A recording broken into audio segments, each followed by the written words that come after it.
The phone vibrates in L and Seok-hyun's pocket. He's driving in the car, running errands. He looks out the window at the evening city. He takes out his phone, looks at the screen, sees a number.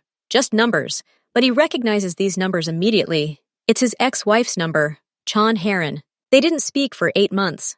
After the divorce, everything ended. He deleted her number, but he knows it by heart. The phone rings. It doesn't stop vibrating. He doesn't answer right away. He waits. Then he swipes his finger across the screen. He brings the phone to his ear. He's silent, waiting for the first word. There's silence on the line, but he hears a slight noise, like breathing. He's not thinking about anything. His face shows no emotion. He's just waiting. This call knocks him out of his usual routine. The meeting he's going to now seems unimportant. A few seconds pass. Still silence. "Hello?" he says finally. His voice is even, expressionless. The only response is breathing, uneven. He recognizes that breathing. She's nervous. He's patient. He knows how to wait. "Why are you calling?" he asks. His voice grows cold. He doesn't want to show interest. She's silent. She breathes into the phone. It seems she's about to say something, but she can't. And then he asks the question. The very question that has been bothering him all these months. He didn't want to ask it, but the words burst out of him. "You were pregnant and didn't tell me?" Seok-hyun says. His voice sounds harsh, sharp. He immediately regrets it, but it's too late. After his question, there's complete silence. Even the breathing on the line stops. Then he hears a sound, short, like she's choking. Not a word, not a cry, just a sound, full of pain. This is enough for him. Everything suddenly falls into place in his head. Her behavior before the divorce, the fatigue, the desire to end it all quickly, her refusal of his help. Now everything is clear. He understood everything without words. Her silence was the answer. His hand grips the phone so tightly that his fingers turn white. His insides first feel cold, then hot. He sits motionless, stares into space. His world changes in a second. He doesn't wait any longer. He doesn't need any excuses. The fact is clear. He puts the phone down on the seat. He doesn't hang up. He just puts it down. His face is expressionless. Only his jaw is clenched tightly. He presses a button. The glass partition between him and the driver lowers. The driver looks in the mirror, waiting for instructions. "We're changing the route," Seok-hyun says. His voice is quiet but firm. "We're going to the old address, to the house in Gwangjin. You know?" The driver simply nods.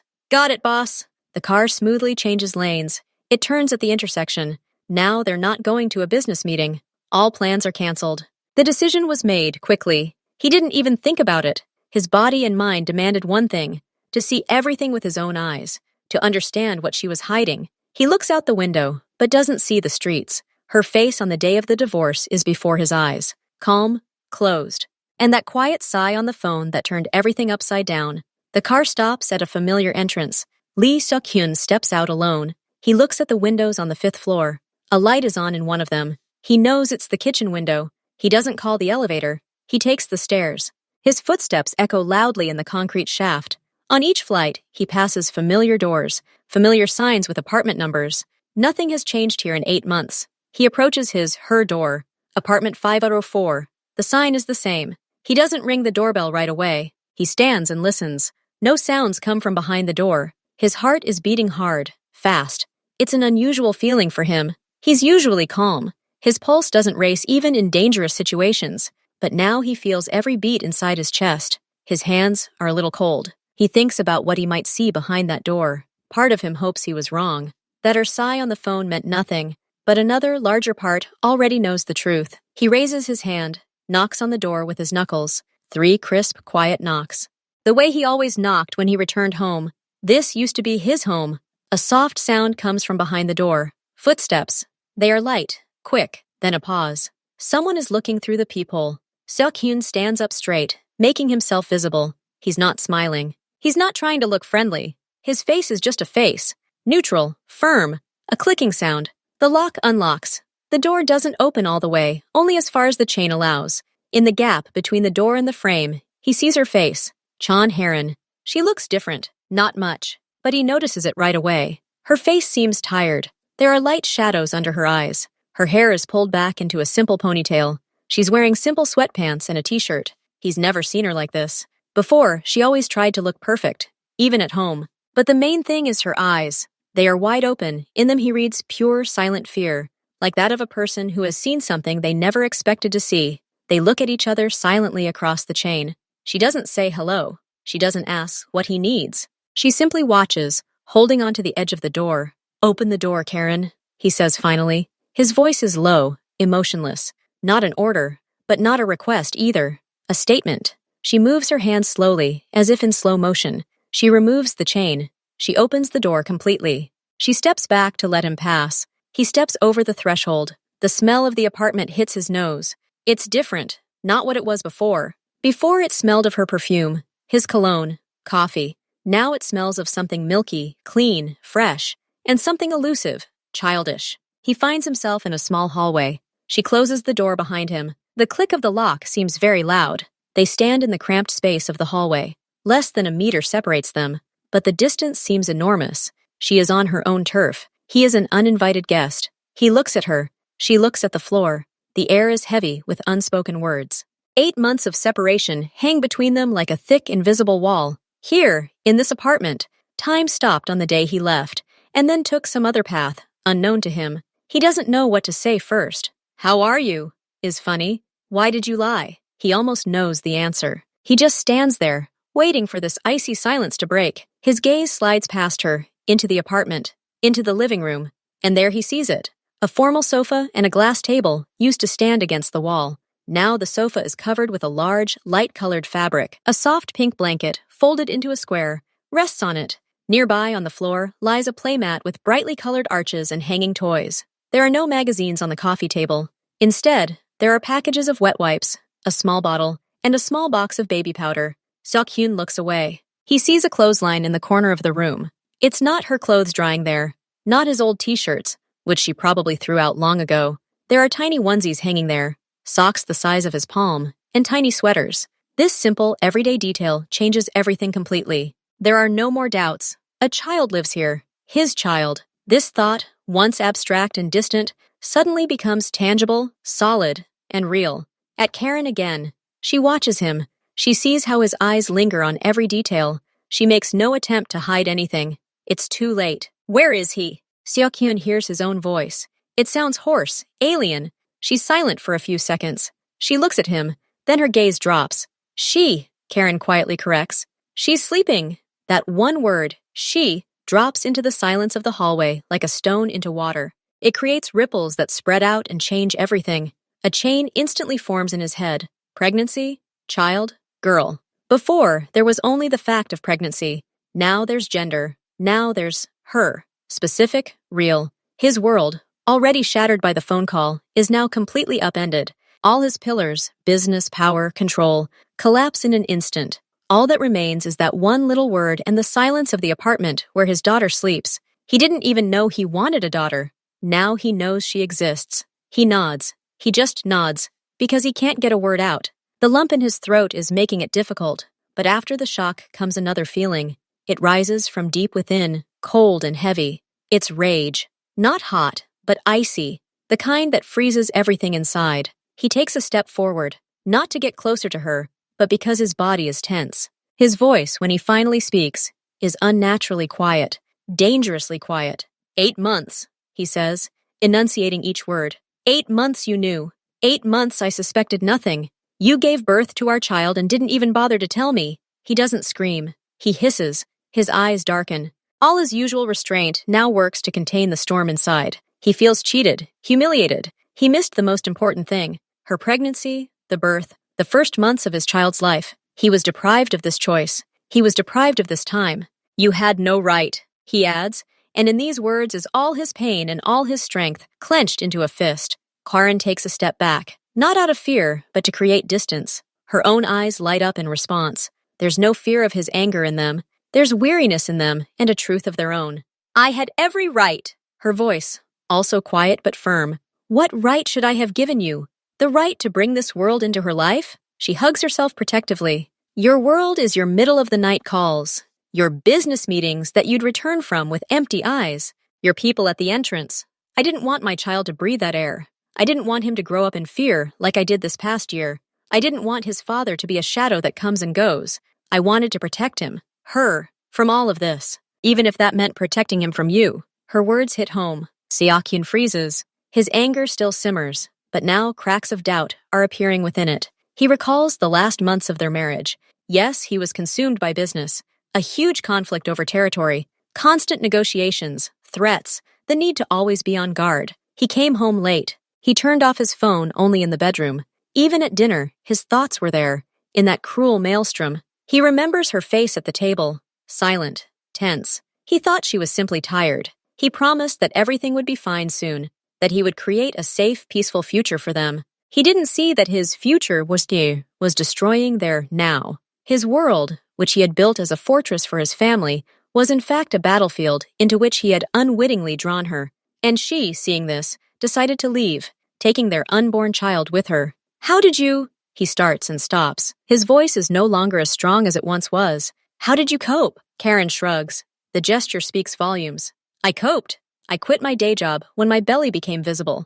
I took on freelance translation jobs.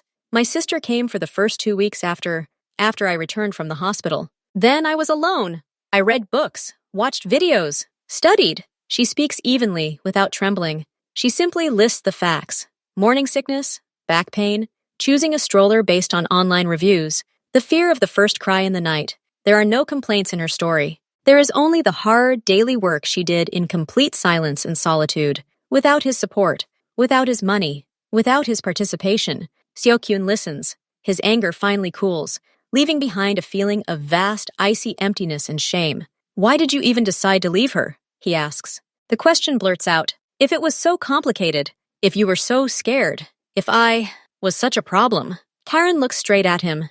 There's something hard, unyielding in her gaze, something he's perhaps never seen before. Because she was mine, she says clearly. My decision, my choice, not yours, not your rules, not the consequences of your actions. This was something entirely mine, and I decided to fight for it, alone. She doesn't say this defiantly. She simply states it. This was her fortress, her territory, her difficult but conscious choice. There was no place for him in this choice from the very beginning. He was not an ally, but part of the problem that needed to be protected from. Seok-hyun understands this, and for the first time that evening, he finds nothing to say. All his power, influence, money, all of it has proven meaningless and unnecessary in the only important matter that happened without him. The silence after her words lasts for several seconds. Seok-hyun digests everything he's heard. His mind, primed for suspicion and fact-checking, automatically produces the next logical question. By the standards of his world, this question always lingers within him whenever something important is being discussed. He asks it coldly, without emotion.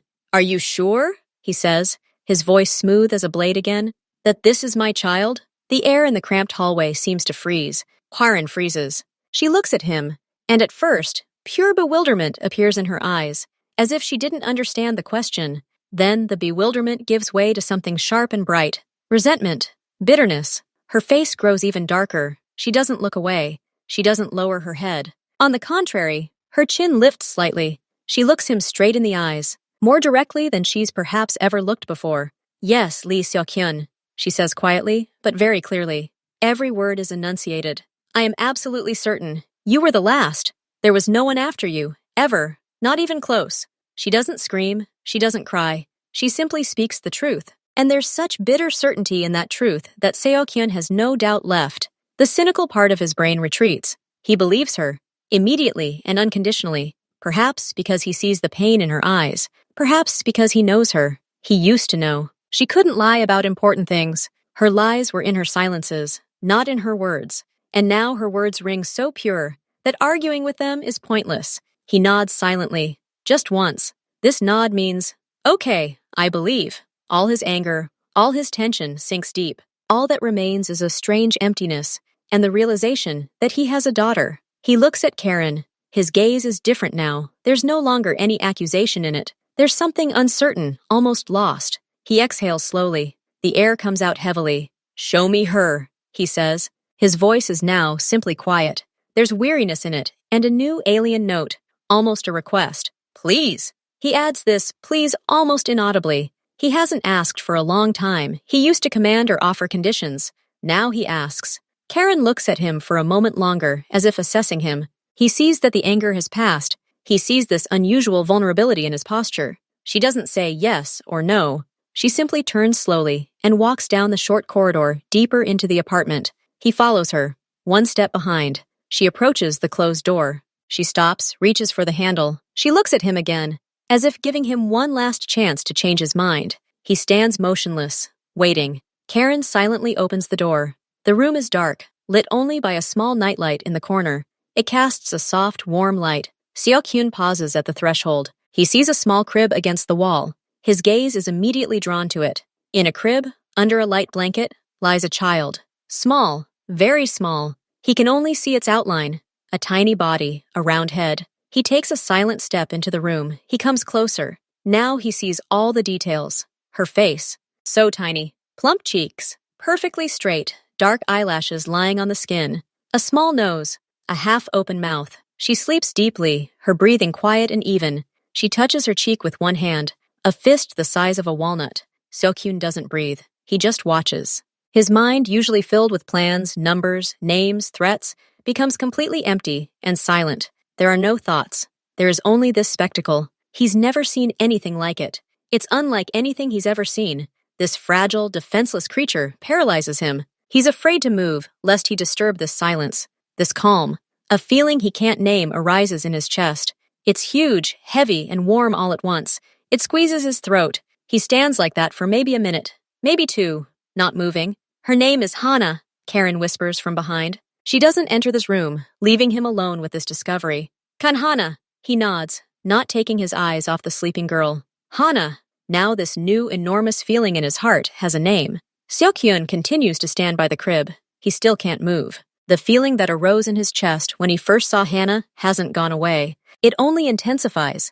It aches, as if something is squeezing him from the inside. But it's not pain. It's something else. Heavy, warm, enormous. It fills the entire space inside him, displacing everything else. Anger, fatigue, thoughts of work. He'd never felt anything like this before. Not towards his parents, not towards his friends, not towards Karen on his best days. It was something primal and simple. It was the desire to stand here and watch. It was the acute fear that something bad might happen. It was an overwhelming desire to protect this tiny, sleeping creature from the entire world. He doesn't understand this feeling. He doesn't know what to do with it. It frightens him with its power. Before, he controlled everything, especially his feelings. Now he controls nothing. This feeling controls him. He can't look away. Karen's whisper reaches his ears as if from far away. Hana! Hana! Now this unfamiliar, all-consuming feeling has a name. It's not abstract. It's not just child or daughter. This is a specific girl. Hana, his daughter. Kang Hana.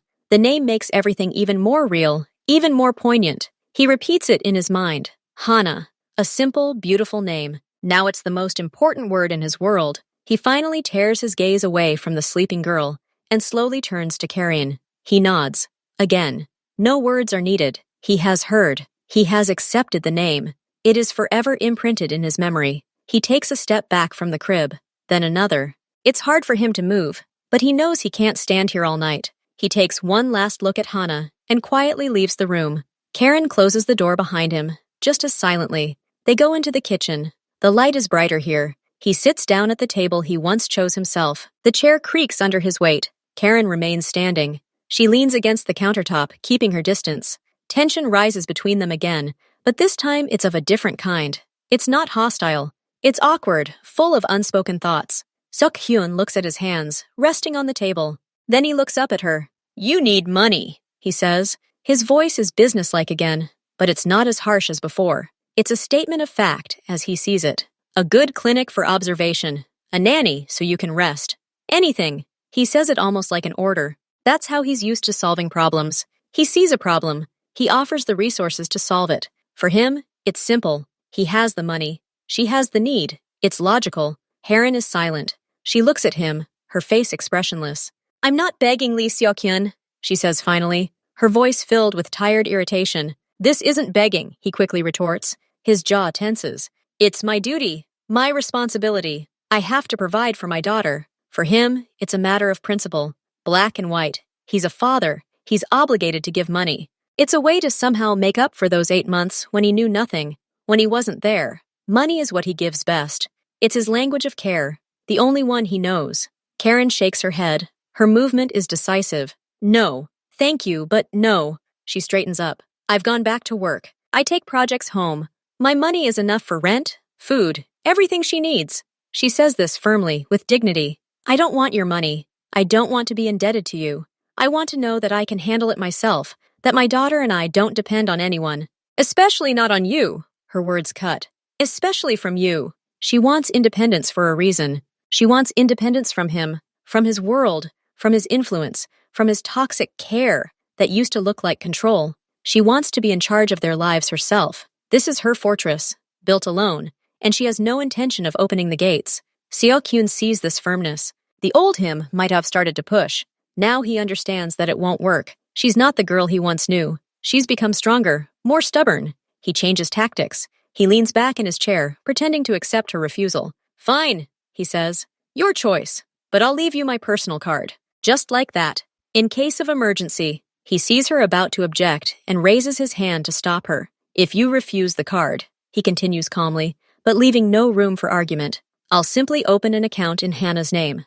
I'll transfer a certain amount into it every month. You won't be able to stop it. It will be her money, not yours. You have no right to deprive a daughter of what a father can give. He looks at her, waiting for a reaction. He's not bluffing. He'll do just that. This is his new approach. He's not attacking her fortress directly. He's offering a bridge. An emergency fund. Help for his daughter, not for her. It's a subtle difference, but an important one. He's showing that he has no intention of backing down, but is willing to make concessions in a formal way. He's learning to speak her language, the language of boundaries and respect, even if that language itself is still foreign to him. At that moment, another phone starts vibrating in his pocket. A work phone.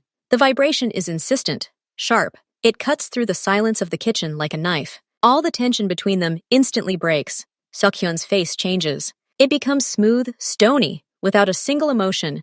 This is his work face, a mask behind which nothing can be seen. He unapologetically takes out his phone and looks at the screen.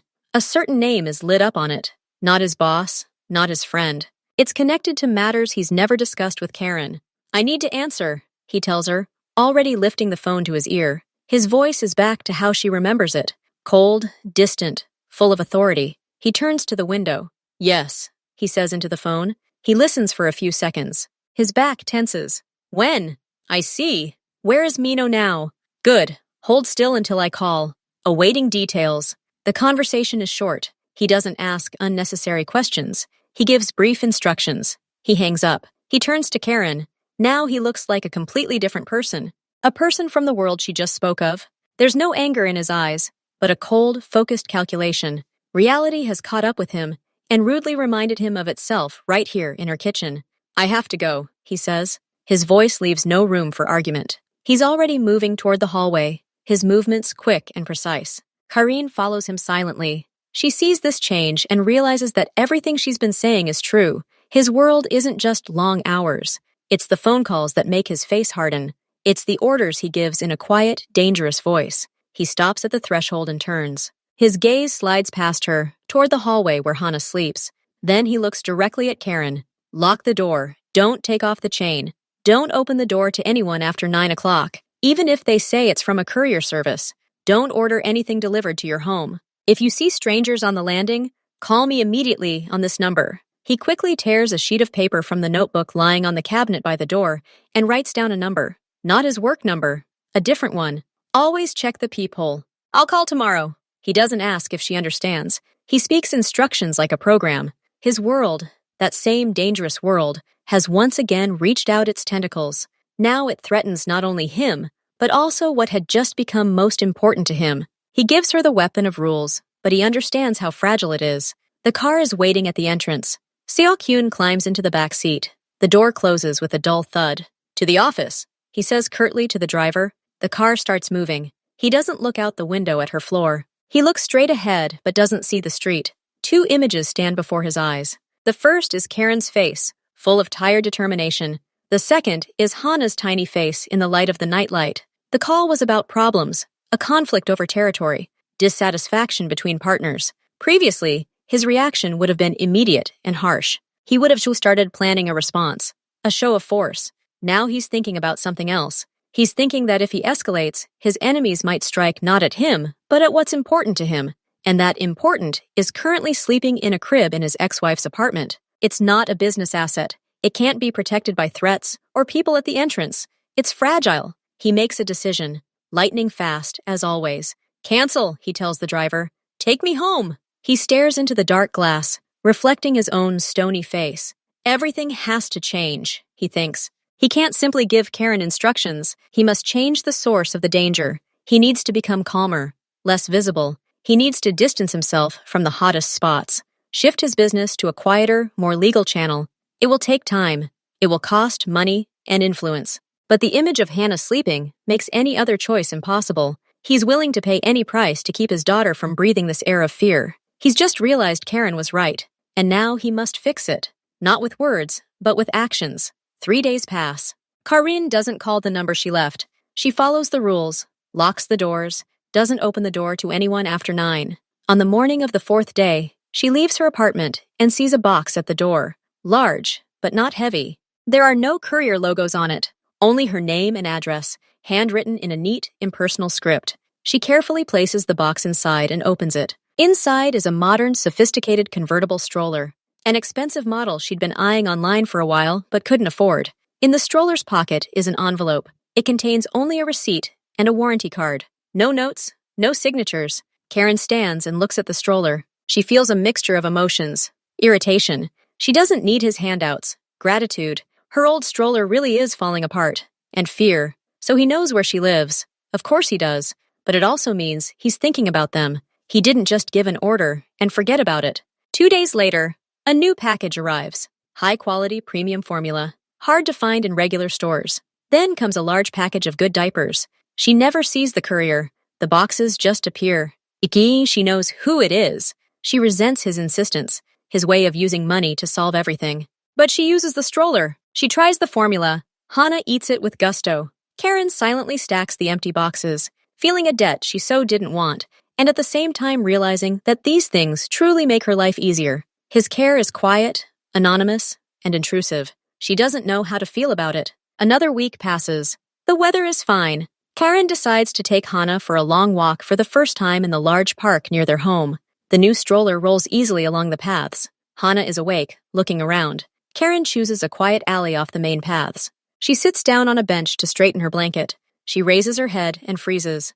At the other end of the alley stand Elle and Seok-hyun. He's alone. He's not wearing a jacket, but a simple dark coat and jeans. He, too, seems to be simply strolling. He looks in her direction. They notice each other at the same time. Seok-hyun doesn't smile, but he nods slightly. He doesn't approach her right away. At first, he pretends to look at the trees. Then, slowly, he begins to move toward her. Harin feels her stomach clench. Coincidence? She doesn't believe in coincidences. Lee Seok-hyun, she says as he approaches. Her voice is neutral. John Harin, he replies. He stops at a respectful distance. I'm on business nearby. He doesn't look at her, but at Hannah in the stroller. His gaze immediately changes. Softer. On business? In the park? Karen asks, and there's a hint of distrust in her voice. I have my own interest here, he says evasively, shrugging. Just out for a walk. How are you? There's an awkward pause. Harin is about to say something, but at that moment, Hannah lets out a quiet whimper. She probably wants to move, Seok-hyun remarks. Yeah, I guess, Harin agrees. She stands up and adjusts the hood of the stroller. Let's keep going. They begin to walk side by side. The alley is narrow. He walks to the left of the stroller, keeping his distance. At first, they are silent. The only sounds are the creaking of wheels and the singing of birds. It seems surprisingly natural. Just a man, a woman, and a stroller in a park. No one from the outside would guess the story behind this picture. They walk like this for about 100 meters. Harin looks ahead. Seok-hyun looks at Hannah, who has fallen silent again, lulled by the movement. Can I? He suddenly asks, not looking at Harin. What? She doesn't understand. Hold her. For a little while, if she's not sleeping. Karen stops the stroller. She looks at him, then at her daughter. Hannah lies with her eyes open. Do you know how? Karen asks cautiously. I've read, he says simply. She nods slowly. She unbuckles the stroller's straps. She carefully picks Hannah up, adjusts her hat, and then, taking a small step, hands her to Seok-hyun. He holds the baby, as if he's been practicing for a long time. He supports her head with one hand, her back with the other. He holds her tightly, but firmly. He freezes, looking at her small face. Hana looks at him with her large, dark eyes. She blinks. She doesn't smile, but she doesn't cry either. She simply examines this new face. He doesn't breathe. Then he takes a very cautious step, then another. He walks down the alley, holding his daughter in his arms, and his face is completely defenseless in this moment. They sit down on the bench again.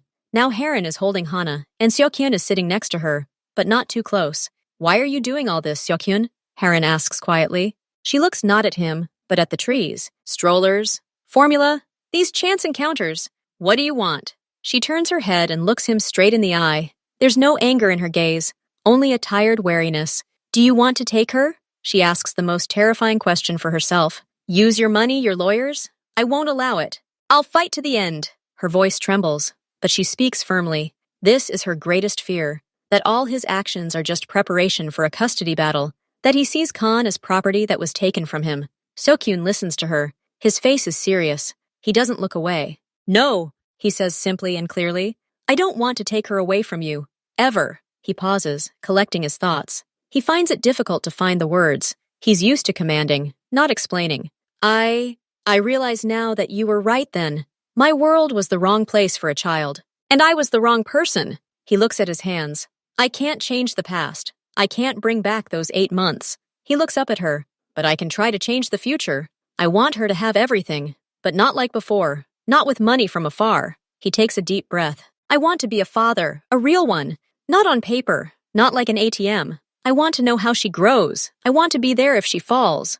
I want for her to know my face, not be afraid of it." He says this slowly with difficulty. These words are new to him, unpracticed. He doesn't promise to be perfect. He doesn't ask for forgiveness. He simply speaks of desire, something he's never wanted before and never even thought he could want. "I don't know how to do this," he admits honestly. "I have no experience, but I want to learn. If you let me try, I will do only what you say. I will follow all your rules." His answer is unexpected for both of them. He speaks not of rights, but of a desire to change. Not of taking something, but of learning to be there. It's the most sincere request Haran has ever heard from him. Almost a month passes. During this time, a fragile, strange rhythm is established. Seokhyun doesn't call every day. He sends short messages. "How are you? Everything okay?" Sometimes he shows up at the park by accident. They go for walks. He learns to hold Hana, entertain her with the rattle he bought himself. He asks questions about the daily routine, about solid foods. He listens attentively, memorizing. He doesn't try to dictate. He respects boundaries. Karen gradually, very slowly, begins to trust him, not as a husband or a partner, but as a father to his daughter, trying hard. She sees his efforts, sees how his usually stony face softens when he looks at Hana. This isn't an act. This is something real. But his world hasn't disappeared. It's somewhere nearby, like a low hum behind a closed door. Sometimes in the evenings, he looks tired, tense, but he says nothing. One evening, already in the twilight, there's a sharp, insistent knock on the door. Not a bell, but a knock. Karin, out of habit, goes to the peephole. 2 men in dark clothes stand on the landing. Not couriers, and between them is Lee Seok-hyun. His face is pale, and his eyes glow with that same cold fire she'd seen before. But now there's something new in them, a clear, undisguised fear. She, throwing caution to the wind, immediately opens the door. "What happened? Pack your things. Only the essentials. For 3 or 4 days. Now," he says, stepping inside. His voice is quiet, but it carries such undeniable urgency that Karen doesn't argue. 2 of his men remain on the landing. "What's going on, Seok-hyun?" she whispers, following him into the bedroom. "The conflict I was trying to resolve has gotten out of hand. Some people, they might decide to hit someone else, not me. Something that's important to me. To put pressure on me," he says, not looking at her, helping her lift her suitcase from the mezzanine. His movements are sharp, precise. "I can't take any chances. Not even for a second." He turns to her and takes her by the shoulders. Not hard, but firmly. He looks her straight in the eyes, and she sees that same fear there. Not for himself, for them. "Please, Karen, trust me now. Go where I tell you. It's a safe place. No one knows about it. My men will take you and stay there to guard you, just for a few days, until I sort everything out." She sees this fear. She sees that he's not pretending. She sees that his "I'll handle it" means something dangerous. The old panic, the familiar feeling of threat washes over her, but now it's not abstract. Now the threat is directed at Hana. "That's enough." "Okay," she says quietly. "Okay, I'll go. A car takes her and Hana to an unknown destination. The place turns out to be a small but cozy country villa with a high fence. It has everything: food, baby clothes. Two silent men guard the perimeter. She tunes out the news. She doesn't watch TV, she just waits, takes care of Han, and fights her anxiety. On the second day, she can't take it anymore and turns on her laptop. She goes to search. She types his name, Lee Seok-hyun. The news is full of headlines. Major restructuring in business circles. Lee Seok-hyun hands over management of several of his assets. Sudden withdrawal from key projects. There's talk of a voluntary cession of control in exchange for security guarantees. She reads article after article.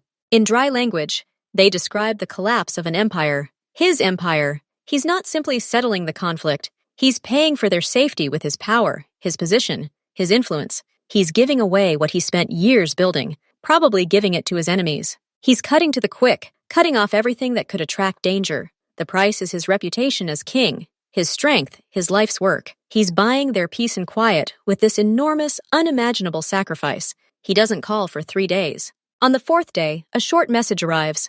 All clear, you can go back. They'll come for you. She returns to her apartment. Everything is in its place. Nothing is disturbed. But the world now seems different. 2 days pass. She hears a knock on the door again. Calm, quiet. She looks through the peephole. Elle and Seok-hyun are standing on the landing, alone. No one behind him. He's wearing simple dark trousers and a gray sweater. No jacket, no tie. He's holding not a briefcase, but a small paper box. He looks ordinary, tired, but calm.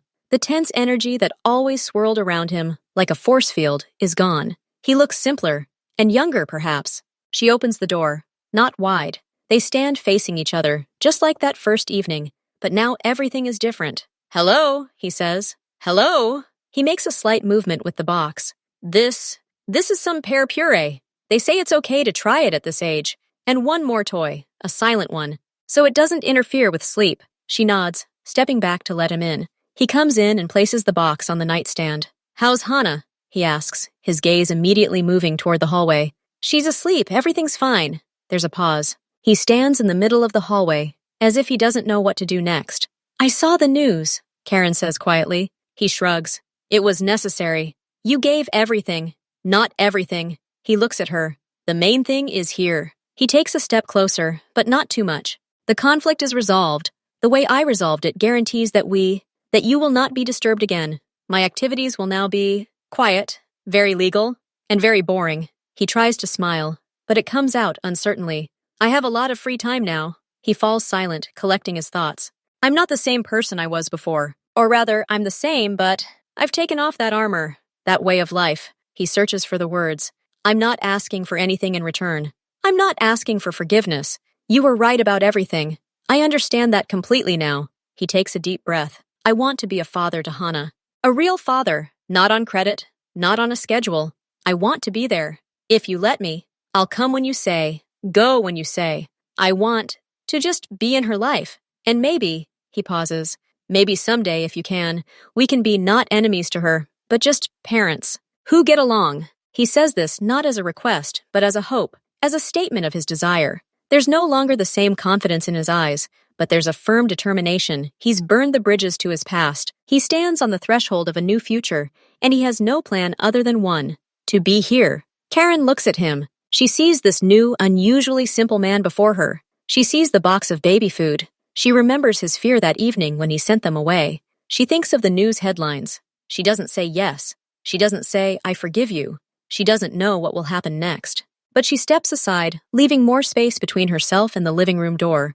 Would you like some tea? She asks quietly. While she's sleeping, we can talk about the schedule, about how this could work. This isn't forgiveness. This isn't family. This is simply an open door. An opportunity.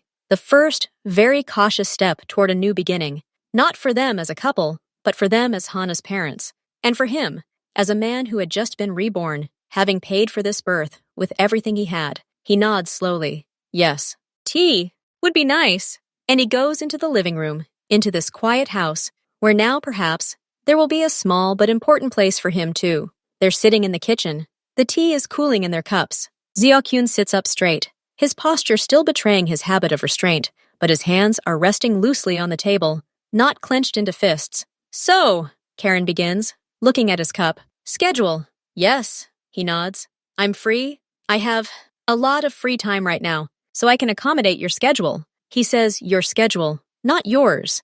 It's a small but important word. We usually walk in the park around 11 in the morning if the weather is nice, says Heron. Then she falls asleep in the stroller. She's awake for a couple of hours during the day. In the evening, we bathe at 7, then feed and sleep. I can come for a walk, Seokhyun quickly offers. Or help with bathing, if needed.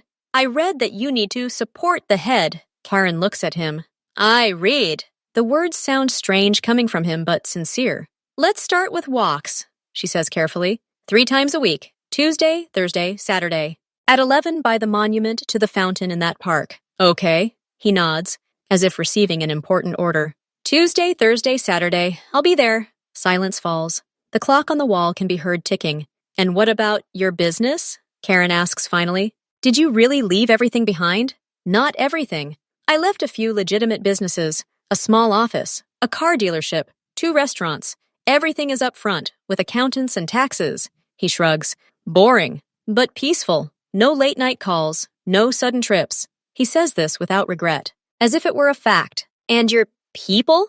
Most of them moved on. Some stayed to work as security guards in restaurants. Some left. Those who were closer, they understand. He pauses. They know why. Karen understands what he means. They know about Khan. Perhaps this is part of his sacrifice, to become vulnerable, open. Before, his strength lay in fear and secrecy. Now his strength, his new position, is based on this vulnerability, on the fact that he has a weak spot, which he willingly exposed in order to protect. Okay, Karen says again. She doesn't know what else to ask. He takes the last sip of tea and stands up. I have to go. Thank you for the tea. And for the conversation. Wait, she says, standing up too. She goes to the refrigerator and takes out a small glass jar of homemade baby food. Here, take this. It's apple. I made it myself. You can, well, just have a look. So you know what she's eating. He takes the jar carefully, as if it were crystal. He looks at it. Thank you. And you can come tomorrow, at 11, for a trial. If she's not in the mood, the walk can be short.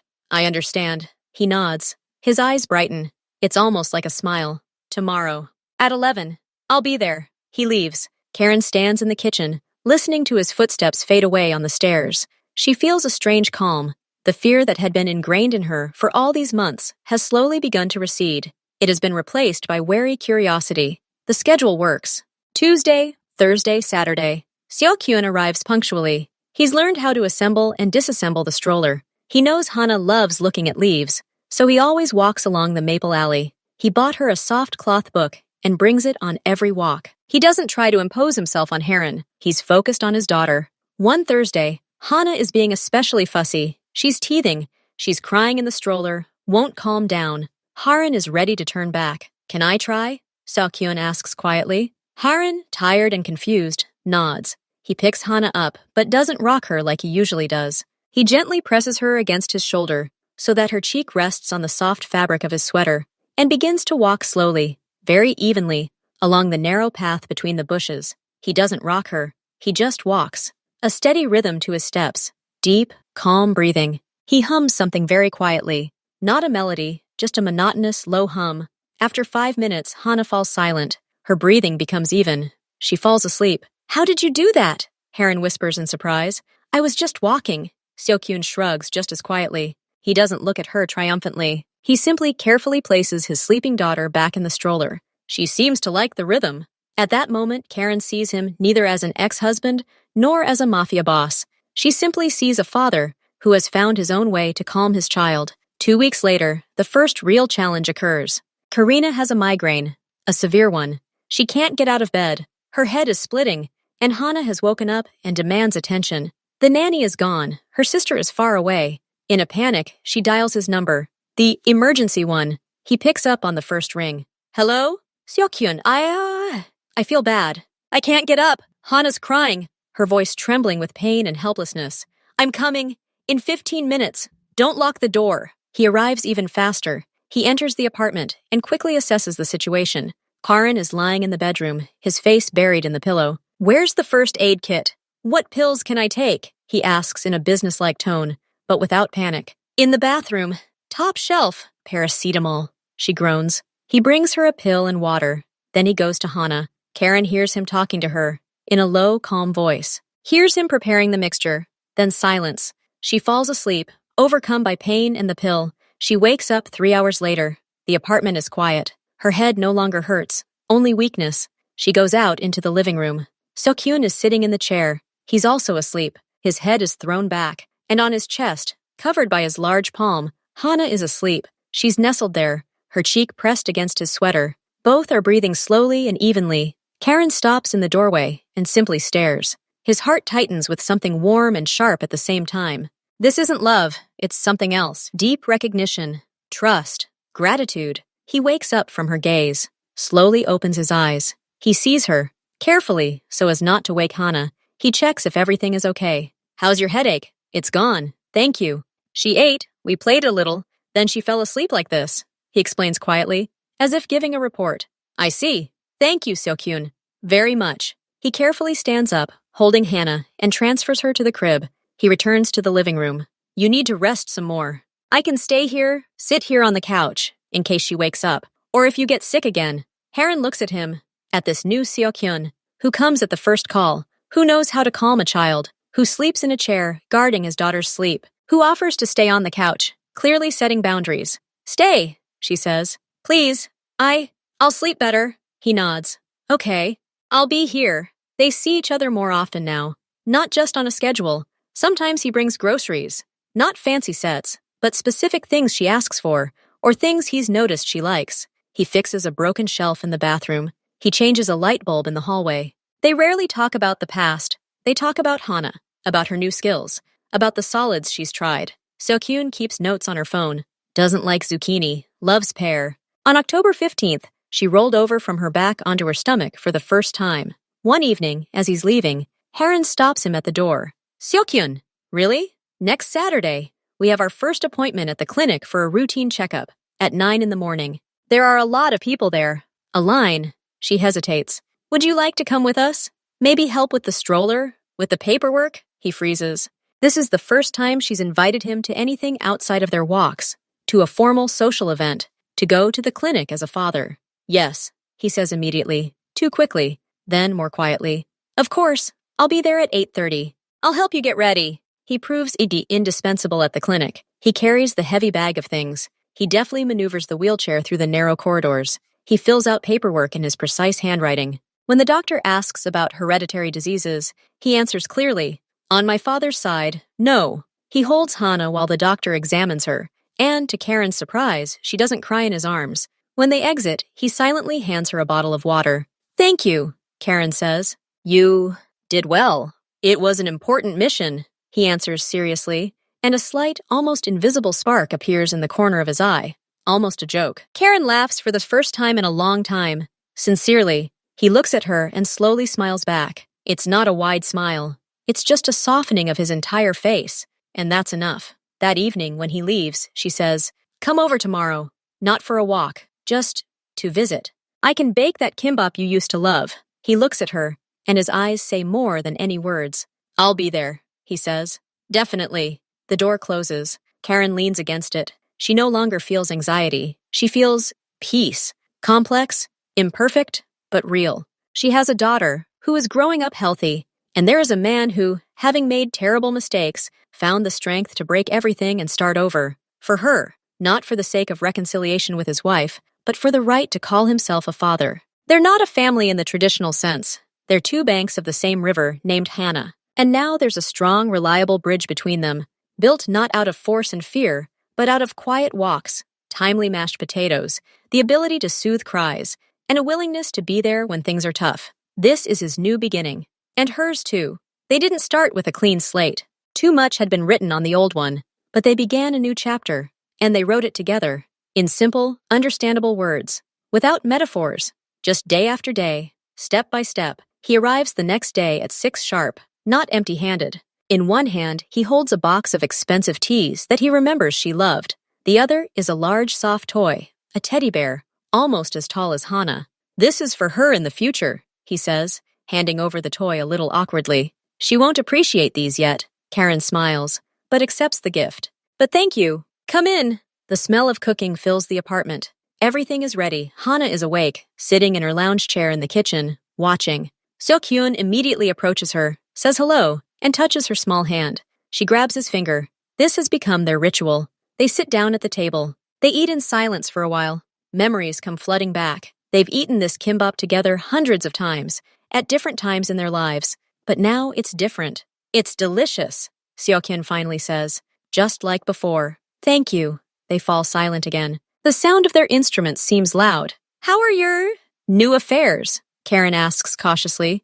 They're going, slowly. There's not the same excitement, but there's no headache either, he confides. I read a lot. About children, about business. I even started an online course on management. Management of what? Anything. But legally, he almost smiles again. That new, uncertain expression that appears on his face more and more often. After dinner, he helps clear the table. He washes the dishes, and she dries them. They work in silence, but in this silence, there's no longer the previous tension. There's a calm, everyday understanding. Want to stay while I bathe her? Karen offers unexpectedly. You can help rock her to sleep later. Yes, he answers without hesitation. Of course. He watches the bathing process from the bathroom doorway. He memorizes every movement. The water temperature, how to hold her slippery little body, how to lather her hair. Then he stands nearby while Corinne wraps Hannah in a towel. Then he helps her put on her pajamas, a difficult task with tiny sleeves, but he manages. Then he picks her up for his evening rocking ritual. He already knows what she likes. He walks around the living room, humming the same low, monotonous rumble. Karen sits on the sofa and watches. She feels a strange mixture of emotions. It feels right, but it also reminds her of something that wasn't there before, back when they were a family. 10 minutes later, Hannah falls asleep. He carefully, like a sapper, transfers her to the crib and adjusts the blanket. They both freeze, watching her chest rise and fall evenly. Thank you, Karen whispers as they leave the room.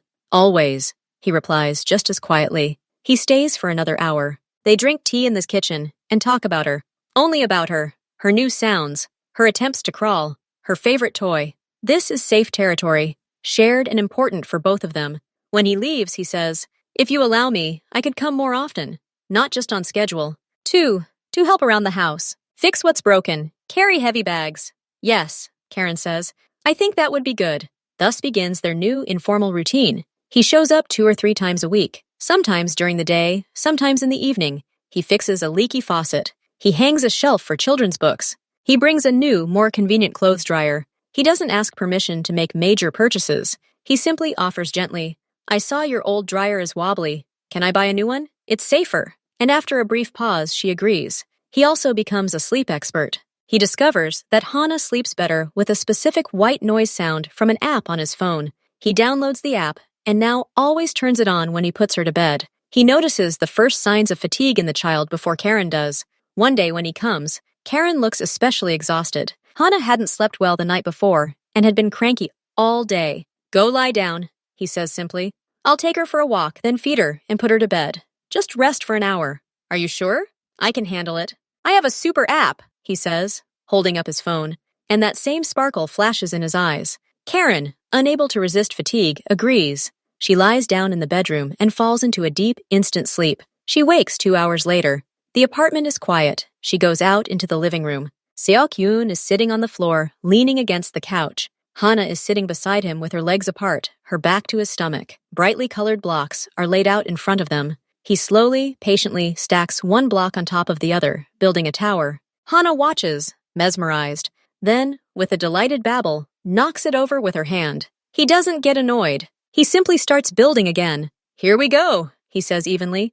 Let's do it again. Karen watches this scene, and her heart sinks. She thinks, he's a good father. The thought comes to her without reservation. She sits on the edge of the sofa so as not to disturb him. How are you? She asks quietly. Everything's great. We ate, changed the diaper, built and destroyed an empire about 15 times. Everything according to plan, he replies, not looking up from the blocks. The 3 of them have dinner together. If you can call it dinner, when one member eats mashed potatoes. Haran makes simple noodles. Seok-hyun sets the table. This has become their routine. After dinner, he washes the dishes, and she puts Hannah to bed. When she returns to the kitchen, he is already getting ready to leave. Thank you for today, she says sincerely. You saved me. It's nothing. I'm glad I could help. He stands by the door but doesn't leave. Karen, he begins hesitantly. I want to propose something. She looks at him warily. I want to formalize paternity and alimony, not like before, not anonymous transfers, legally, through a notary, so that everything is official for Hana, so that there will be no questions in the future, and so that you can rest easy. This will be your guarantee that I won't disappear. Karen is silent. This is reasonable. This is right, but it also finally writes him into their life on paper. Are you sure? Absolutely. This is my responsibility, and my choice.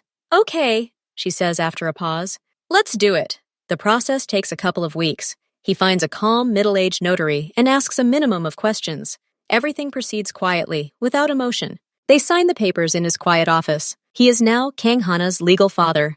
The child support he agrees to pay is more than generous, but clearly spelled out. On the day everything is formalized, he brings a bottle of non-alcoholic cider. To celebrate, he says. Not as a victory, as a new starting point. They're having a drink in the kitchen. Hana is asleep. Now you can't escape her, Karen says, and there's a light, almost playful note in her voice. I wasn't planning on it, he replies seriously. A few more weeks pass. The first real challenge to their new relationship arrives. Hana's fever rises. It's low at first, then steadily increases. Her cheeks are burning. She cries non-stop. Karen is panicking. She calls her pediatrician, who tells her to monitor the temperature, bring it down, and call an ambulance if it gets worse. Seok-hyun arrives 20 minutes after her call. He brings with him a digital thermometer, children's and fever-reducing syrup, and cooling gel. I stopped by the pharmacy, he explains. What does the doctor say? He listens to her retelling and nods. His face is focused but calm. His calm has a calming effect on Heron. They keep vigil by Hana's crib all night. They take turns. They wipe her down with warm water, give her syrup, and take her temperature. He shows no fear, only caring determination. At one point, late in the night, Karen, sitting on the floor by the crib and holding his daughter's hot hand, begins to cry quietly from helplessness and fear. He doesn't hug her. He doesn't offer empty consolation. He sits down next to her, also on the floor, and silently places his hand on her shoulder. Heavy, warm, firm, and he just sits like that until her quiet sobs subside. We'll get through this, he says finally, very quietly. We're together. We'll get through this. By morning, the fever begins to drop. Hana, exhausted, falls into a deep, wet sleep. Haran and Seok-hyun, both red-eyed and rumpled, sit at the kitchen table. They drink strong coffee. Thank you for being here, Haran says, her voice hoarse with fatigue and emotion.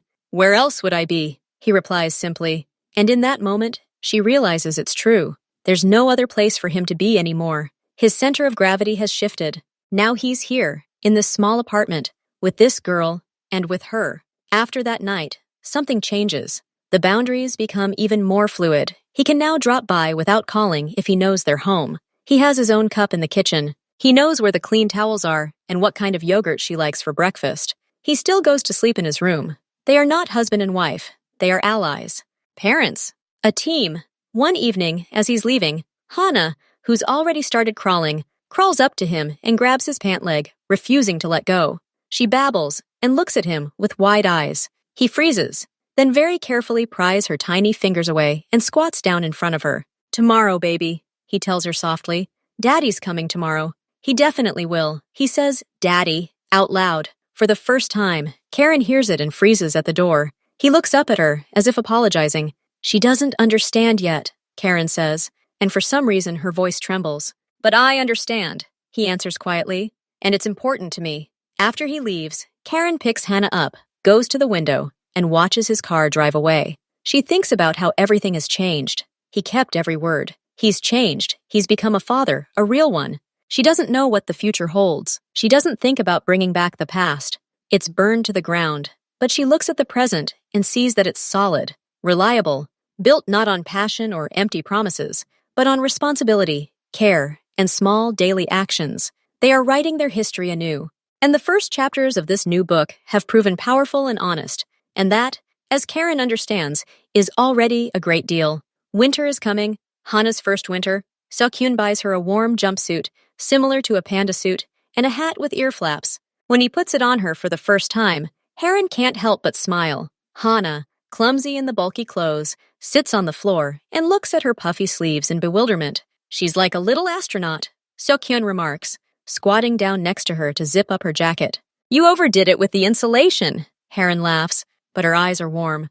It's better to overdo it, he replies seriously. His concern sometimes still manifests itself in such an exaggerated maximalist form. They begin going on short winter walks. Seok-hyun always walks on the windward side, shielding the stroller from the cold wind. He's explored every warm, windless corner of the park. He carries a thermos of warm tea for Heron in his pocket, and a small hot water bottle that he can place at the foot of the stroller if it gets too cold. One Saturday morning, he doesn't arrive alone. A car follows, from which two of his former employees, now working at his legal auto repair shop, unload a large box and carry it into the apartment. What is this? Heron asks warily. A playpen, for safety. She'll be standing up soon, explains Seok-hyun, already having pulled out the instructions. So you'll have a safe place to put her when you need to go to the kitchen. It's huge. It folds up, and you can move it. He, along with two burly but extremely polite men, assembles a playpen in the middle of the living room. The result is a bright, mesh-enclosed space with a soft bottom and toys inside. Hana, watching the process from her mother's arms, lets out a delighted cry when she's lowered inside. She immediately begins exploring this new territory. Haran watches her daughter crawl across the soft surface, shaking her rattle, and feels the constant background tension subside, the fear that she'll fall, hurt herself, while her mother has turned away for a second. Thank you, she says to Seok-hyun as his men leave. This is really helpful. I'm glad, he says simply, watching as Hana struggles to stand, holding onto the netting. More time passes. Seok-hyun now spends almost all weekends with them.